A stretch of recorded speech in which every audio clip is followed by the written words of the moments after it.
اعوذ باللہ من الشیطان الرجیم بسم اللہ الرحمن الرحیم الحمد للہ رب العالمین والصلاة والسلام علی اشرف الانبیاء والمرسلین سیدنا و مولانا ابی القاسم محمد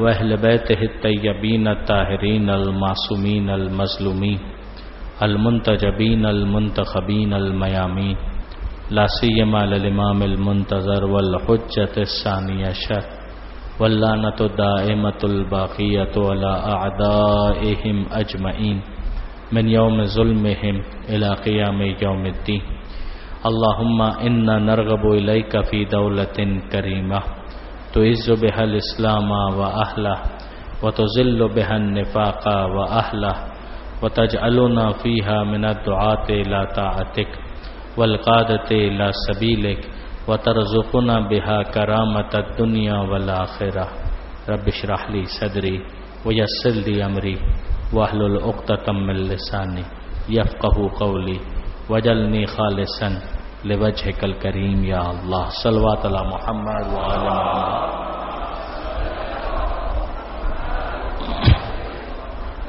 اما بعد فقد قال اللہ سبحانہ وتعالی فی القرآن الحکیم بسم اللہ الرحمن الرحیم یا ایھا الذین آمنوا کتب علیکم الصیام کما کتب علی الذین من قبلکم لعلکم تتقون صلوات علی محمد وآل محمد.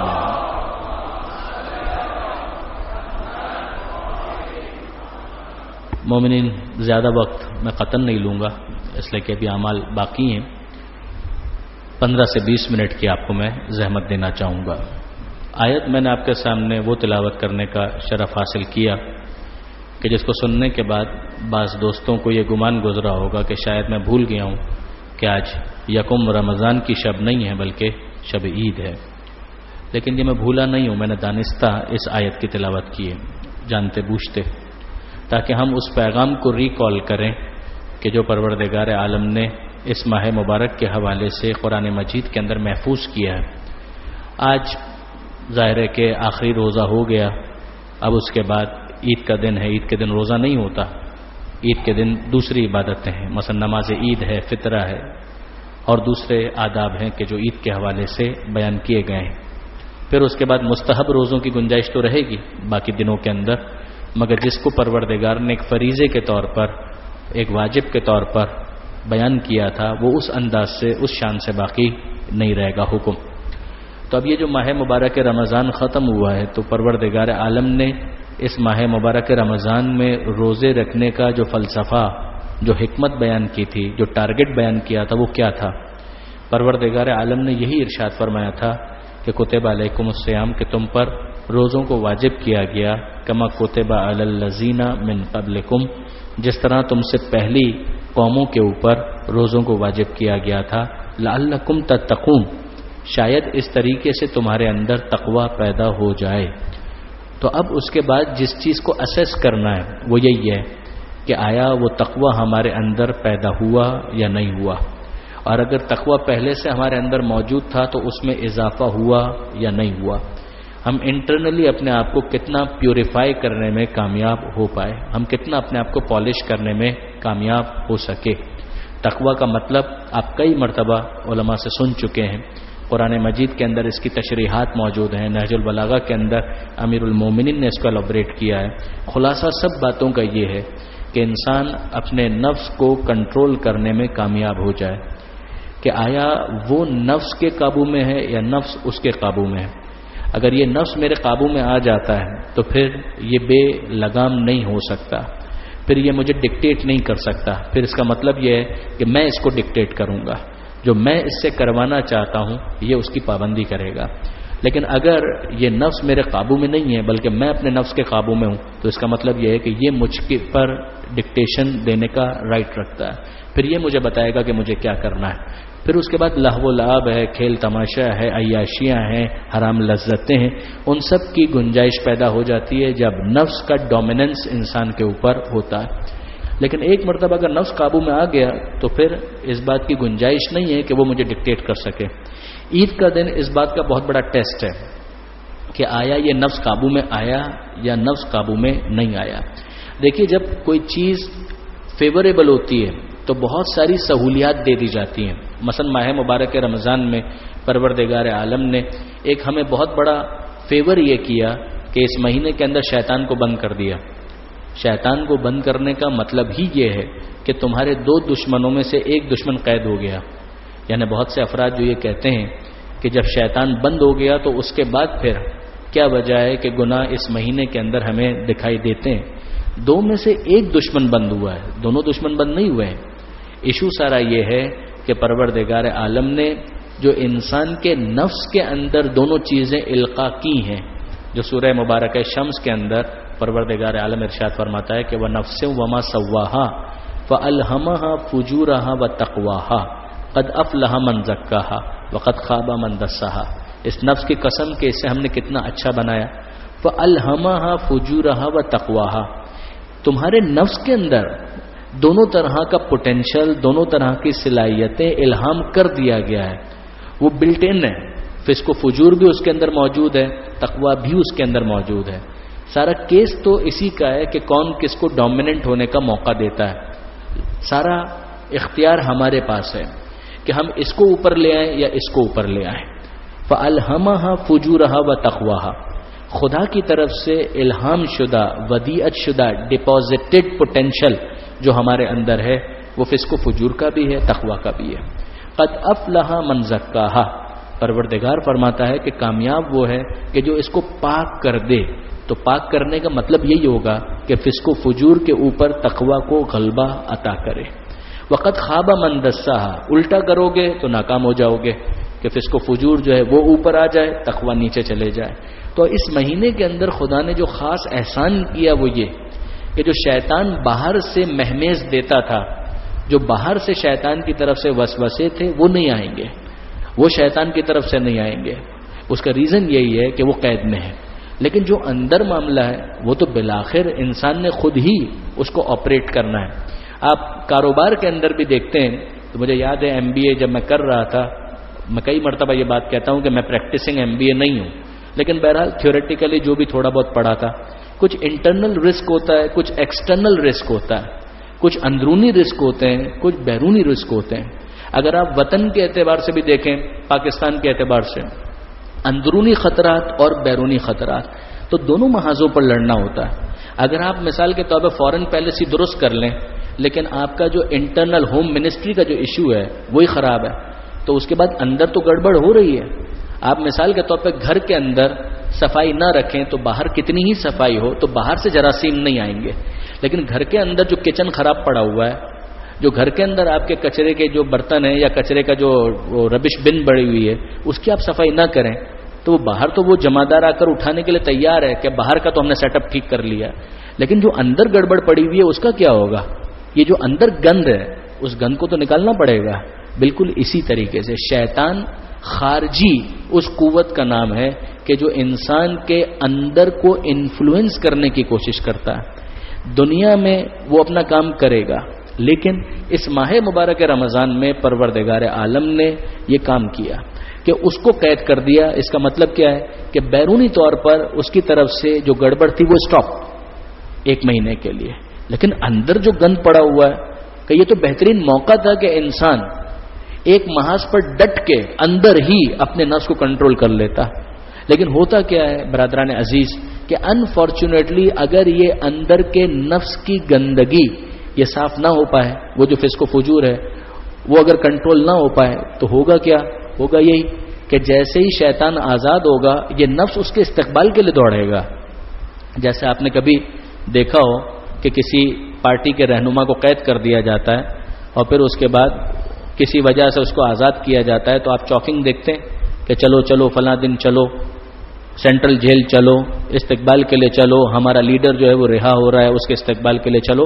یہ جو کیفیت ہوتی ہے وہ کیا ہوتا ہے کہ ہمارا محبوب قائد وہ آج رہا ہو رہا ہے, آج اس کے استقبال کے لیے چلو. اب وہ جتنا بڑا چیٹر ہے اتنے ہی اس کے فالوورز آج کے حساب سے تو زیادہ ہوتے ہیں. تو اب یہ جو شیطان کو آزاد کیا جا رہا ہے ایک مہینے کے بعد, کیونکہ مہلت کا اس کا پیریڈ تو چل رہا ہے, تو جو اس کو آزاد کیا جا رہا ہے تو عید کے دن جو ایٹیچیوڈ ہے وہ یہ بتاتا ہے کہ ہمیں نفس کے پاک ہونے کی خوشی ہے یا شیطان کے آزاد ہونے کی خوشی ہے. اگر نفس پاک ہے تو انسان کا بیہیویئر خود بتائے گا کہ ہاں واقعاً یہ تو خوش ہے کہ 1 مہینہ اسے جان چھوٹی تو میں نے اپنے آپ کو پاک کر لیا. لیکن جو عید کے دن لہو و لعب، حرام، دوسری تمام عیاشیاں جو عید کے دن ہمیں نظر آتی ہیں، اس سے یہ احساس ہوتا ہے کہ سارے افراد یہ کہہ رہے ہیں کہ چلو چلو چلو آج ہمارا لیڈر جو ہے وہ آزاد ہو رہا ہے، تو اس کے استقبال کے لیے چلو.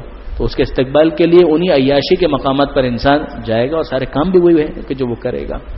تو اگر امیر المومنین حضرت علی ابن ابی طالب علیہ الصلوۃ والسلام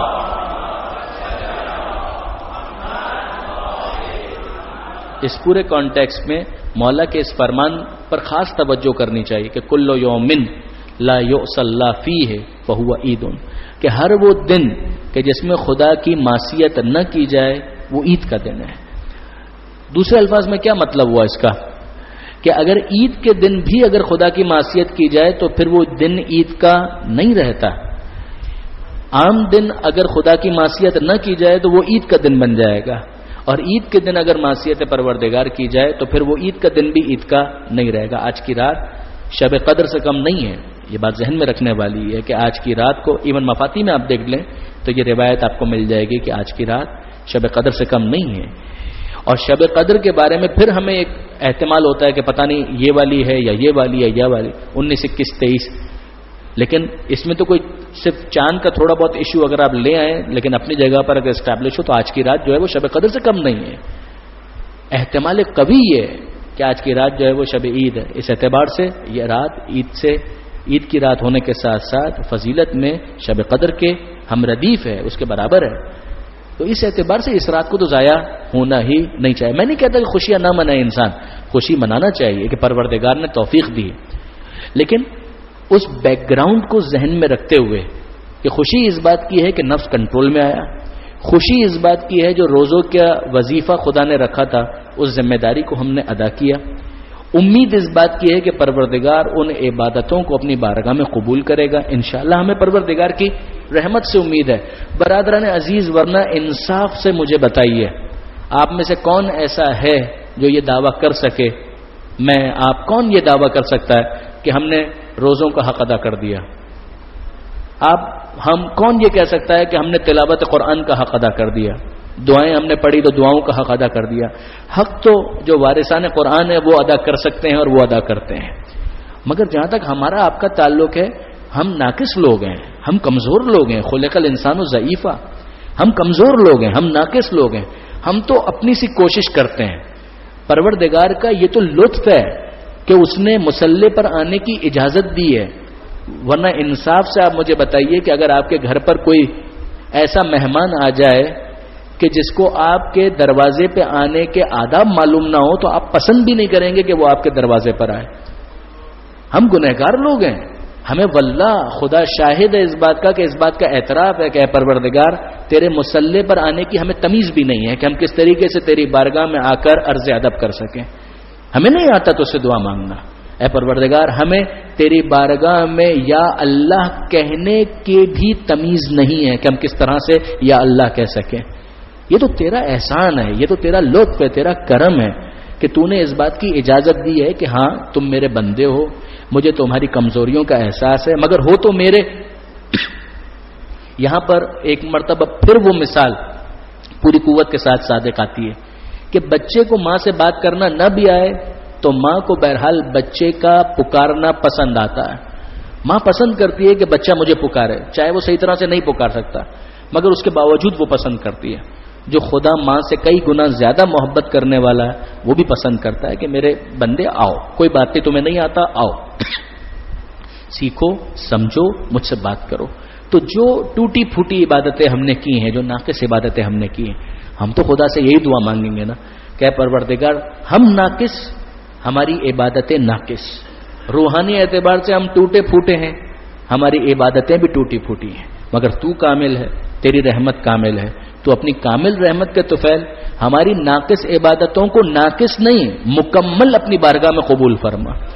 جو آج کی دعاؤں میں سے بھی ہے کہ مالک یہ ماہ رمضان ہم تیرے حوالے کر رہے ہیں، یعنی یہ مہمان آیا تھا ہم تیرے حوالے کر رہے ہیں. مہمان کا جس طریقے سے استقبال کرنا چاہیے، اتنا بڑا مہمان، ہم تو اس کا استقبال نہیں کر پائے، مگر اب ہم تیری بارگاہ میں اس مہمان کو سپرد کرتے ہیں. اب سونپنے کا وقت آ گیا. تو مالک اگر کوتاہی ہوئی ہو، اس مہمان کے ساتھ ہم نے کچھ زیادتی کر دی ہو، تو مالک تو اس زیادتی سے درگزر کر دے. اب اس کے بعد اگر ایک انسان واقعاً اپنے نفس کو قابو میں رکھنے میں کامیاب ہو گیا ہے تو باقی مہینے اس کے لیے گزارنا آسان ہوگا کہ وہ پروردگار کی مرضی کے مطابق کم سے کم حرام سے تو اپنے آپ کو بچائے. جب ایک مہینے تک ہم نے حلال سے اپنے آپ کو بچا لیا، روٹی پانی سے اپنے آپ کو روک لیا، تو حرام تو بہرحال اس سے آسان ہے معاملہ کہ اس سے اپنے آپ کو انسان باقی 11 مہینے بچا سکتا ہے. یہ تقویٰ کا ایک درس ہے، ایک پیغام ہے کہ جو ہمیں بہرحال سمجھنا ہے اور اسے اپنی زندگی کے اندر نافذ کرنا ہے. ہم قطعاً فراموش نہیں کر سکتے کہ اسی مہینے کے اندر وہ بدبخت لوگ بھی تو ہیں کہ جو شیطان کے بند ہونے کے باوجود اپنے نفس کو اتنا بھی کنٹرول میں نہ کر سکے کہ کسی دوسرے انسان کے خون کی حرمت کو سمجھ سکتے. اسی مہینے کے اندر وہ جن افراد کو شہید کیا گیا ان کا جرم کیا تھا؟ کل بھی میں نے یہ گزارش کی تھی، وہ صرف اور صرف آل محمد کی محبت کے جرم میں قتل کیے گئے. ان کا اور کوئی جرم نہیں تھا، صرف اور صرف ایک جرم کہ وہ آل محمد کے ماننے والے تھے. وہ توحید پر یقین رکھتے تھے، وہ رسالت پر یقین رکھتے تھے، وہ قیامت پر یقین رکھتے تھے، وہ پروردگار کی وحدانیت کو مانتے تھے، نماز روزے دار تھے، قاری حنیف جیسے قاری قرآن تھے. مگر ہمیں سمجھ میں آتا ہے کہ کربلا کے میدان میں جہاں بریر حمدانی جیسے قاری قرآن کو شہید کر دیا گیا، دیکھیں یعنی کربلا کے شہداء میں آپ کو ہر طرح کا نمونہ مل جائے گا. ایک ماڈل ہے، واقعی ماڈل ہے. کربلا میں وہ شہید بھی موجود ہے. قاری حنیف کو یاد کرتے ہوئے مجھے بریر حمدانی بہت یاد آتے ہیں. بریر حمدانی کوفہ کے بچوں کو قرآن مجید کی تعلیم دیا کرتے تھے، اور بعد میں جناب بریر کو یاد کرتے ہوئے بہت سے لوگوں نے کہا کہ ان لوگوں کو کیا ہو گیا ہے کہ بریر جیسے قاری قرآن کہ جو قرآن مجید سکھاتا تھا، پڑھاتا تھا، اس شخص کو بھی انہوں نے شہید کر دیا.